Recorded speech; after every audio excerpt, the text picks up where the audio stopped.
Ito naman nung si Marcoleta, Marcoleta. Mga kaibigan, nagpapaanunsyo na pala ngayon sa ABS-CBN na kanilang ipinasara. Ano po, ho?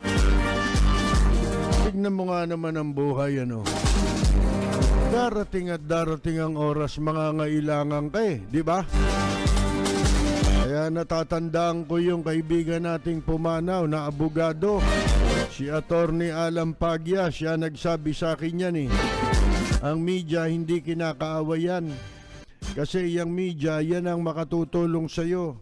Oras na ikaw ay nakatagpo ng katapat. O ngayon, may katapat ka na kasi eleksyon ngayon At marami yung katapat mo, di ba, Marcoleta? Gusto mo na naman makakolekta, no ha? Alam mo namang hindi ka mananalo pero tumatakbo ka, sayang naman yung makukolekta ni Marcoleta na pondo sa eleksyon.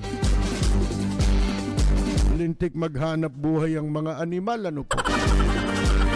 Panloloko sa taong bayan ay hinahanap buhay. Tulad na lamang ni Kibuloy. At itong si Rockway naman, mga kaibigan, buwisit ka. Puro ka walang hiya ng pinagsasabi mo sa mamamayang Pilipino. Asang ka ngayon?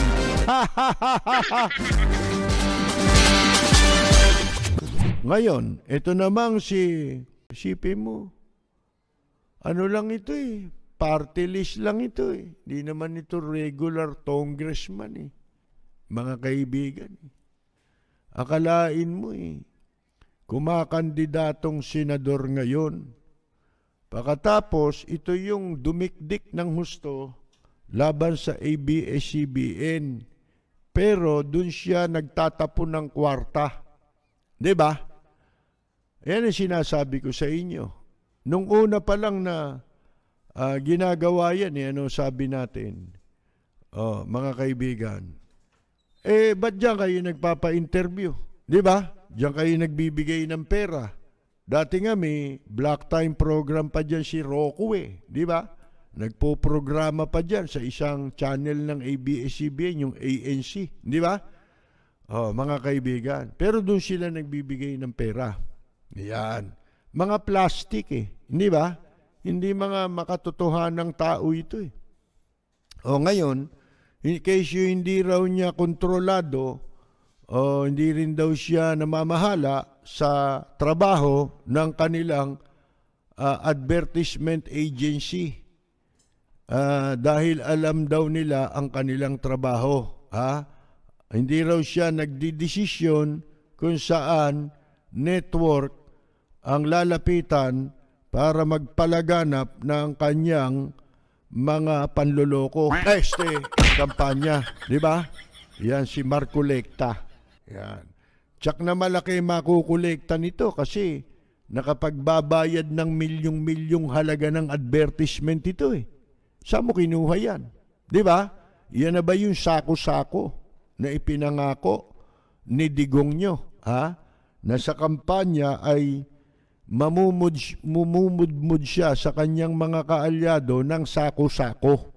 Di ba? Kwarta, mga kaibigan. Hindi naman mananalo ito sa isang malinis at patas na eleksyon. Mga kaibigan, kahit lahat ng kamag-anak niya ay bumoto pa sa kanya, kulang para ipanalo siya. Hindi ba? Ang kapal din, nitong si Marcoleta, Tapos, ang gagamitin nyo, ABS-CBN din. Tingnan ninyo. Utak, talaga ito busabos. Mga kaibigan. Daming himpilan. Huwag ka nang pumunta ron sa 7.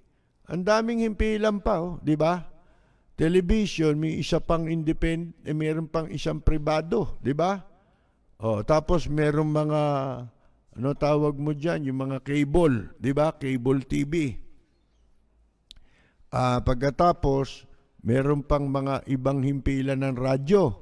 Kasi yung program, yung pamagat nung yung call sign nung istasyon sa radyo dati ng ABS-CBN, dapat palitan na nila yun eh. Yung teleradyo. Dapat yan eh, tele-SOCMED. Di ba? Tele-SOCMED. Hindi na teleradyo kasi wala na kayong radyo eh. Television na lang yan eh. Di ba? Wala na radyo. So dapat yan, sa social media meron kayo. Kaya pwede yan, tele-SOCMED. Alisin nyo yung radyo, misnomer yun eh. Di ba? Medyo may pagka-deception yun, mga kaibigan.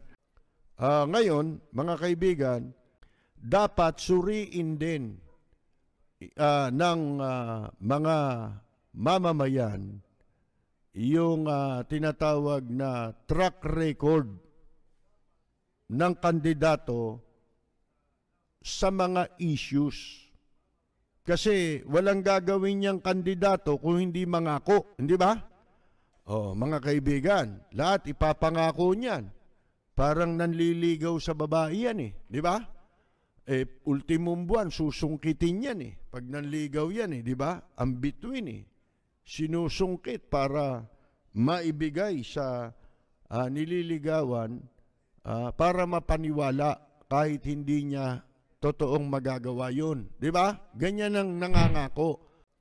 Ngayon, mga kaibigan, dapat isa sa gawing requirements sa mga tatakbo sa politika, pipirma ka sa isang sa isang under oath ito, pipirmahan mo na ito'y under oath o sinumpaan, parang salaysay, na kapag ikaw ay kakandidato, kinakailangan pirmahan mo, di ba? Sasabihin mo kung ano yung mga gagawin mo. Di ba? Halimbawa, senador. Senador dapat ang ipapangako naman yan na kanyang susumpaan yung mga batas na kanilang itataguyod sa kanilang pag-upo bilang senador, mambabatas. Ganon din yung mga congressman. Como ang presidente ay executive, dapat pati yung mga local officials ay ganon din. Kahit 3 taon lang ang mayor, ano gagawin mo sa unang taon, pangalawang taon, pangatlong taon? Sulat nyo. Pagkatapos, ninyong isulat ay lagdaan ninyo, sumpaan ninyo. Di ba? At gagawa tayo ng halimbawa'y batas na kapag yan hindi mo natupad yung first year ng iyong term, hindi mo natupad, tanggal ka na sa pwesto. Dapat, di ba? Mga kaibigan, dapat ganyan kasi para hindi sila makapanloko. Hindi ba? Kasi maano ka pa tatawagin ka pang stupido, di ba? Katulad si Digong nyo, nangako pupuntas ng West Philippine Sea, sasakay ng jet ski. Ang dahil pinangako nito, 3 buwan lang yung drugs. Tapos na yan. Mga kaibigan, pero lahat ng pinangako nito ay wala ni isa ay walang natupad, mga kaibigan. So ganyan dapat. Ito po, si Percy Lapid. Maraming salamat at magandang gabi, Apollo Kibolay! Mamahal sa'yo.